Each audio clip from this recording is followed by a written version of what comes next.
Albert Einstein spent the last 30 years of his life chasing after a theory of everything, an equation, perhaps no more than 1 inch long, that would allow us to summarize all the great laws of the universe. In other words, to quote, read the mind of God. And he failed. He failed because, well, the universe is much more complex than Einstein thought. We have all these subatomic particles now.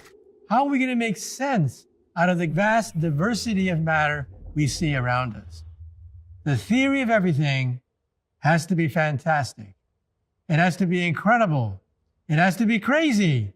Why does it have to be crazy? Because all the easy stuff was shown to be inconsistent mathematically or physically. And that's where string theory comes in, because string theory is crazy. So string theory is based on music. All these subatomic particles are nothing but musical notes on a tiny vibrating string. So this would be an electron, this would be a quark, this would be Yang-Mills particles. Different vibrations give you different particles, and that would explain why we have so many subatomic particles. So in other words, what is physics?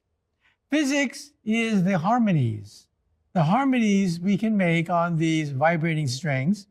What are subatomic particles? Each vibration is a subatomic particle. What is chemistry? Chemistry is the molecules that you can create when strings bump into other strings. So then, what is the universe? The universe is a symphony of strings. And then what is the mind of God? The mind of God is cosmic music resonating through hyperspace. Now, some people come up to me and say, Professor, maybe I don't like string theory.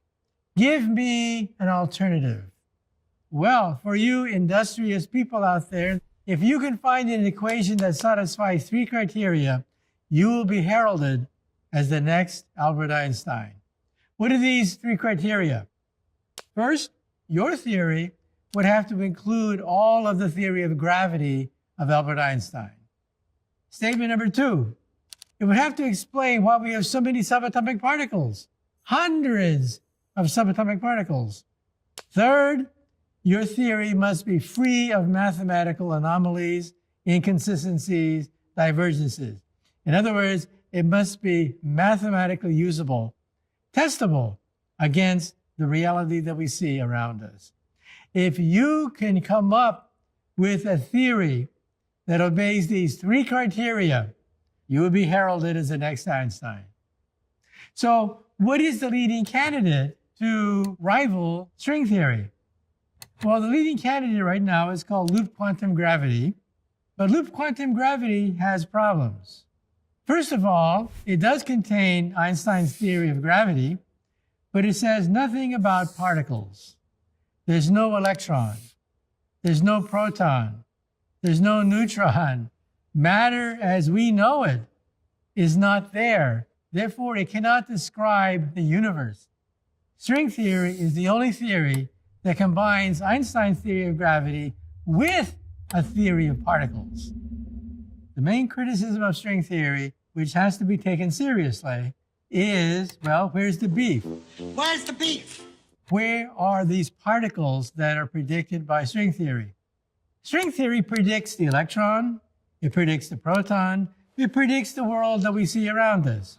But, and it's a huge but, it also predicts other particles, particles heavier than what you see around us. So where are those particles predicted by string theory? One idea is that these particles make up dark matter. When you look at the stars, we see more than just hydrogen and helium. We see a new form of matter called dark matter, which is invisible, but there it is in outer space. We think that the next octave of the string is dark matter. We can't prove it yet, but one day we'll have dark matter in a bottle created by our particle accelerators, and then we'll test it to see whether or not dark matter is the same thing as was predicted by string theory. So that's the weakest link, and that's one way to prove the theory is correct.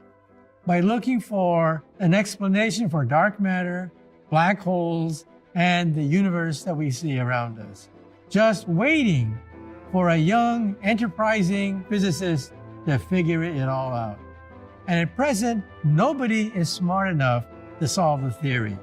Just like even with the proton, no one today is smart enough to figure out how to create a proton out of 3 quarks. A simple question, but it's too hard mathematically. That's where I think quantum computers can come in. Quantum computers could settle the question, is this a theory of everything or a theory of nothing? Get smarter, faster with videos from the world's biggest thinkers. And to learn even more from the world's biggest thinkers, get Big Think Plus for your business.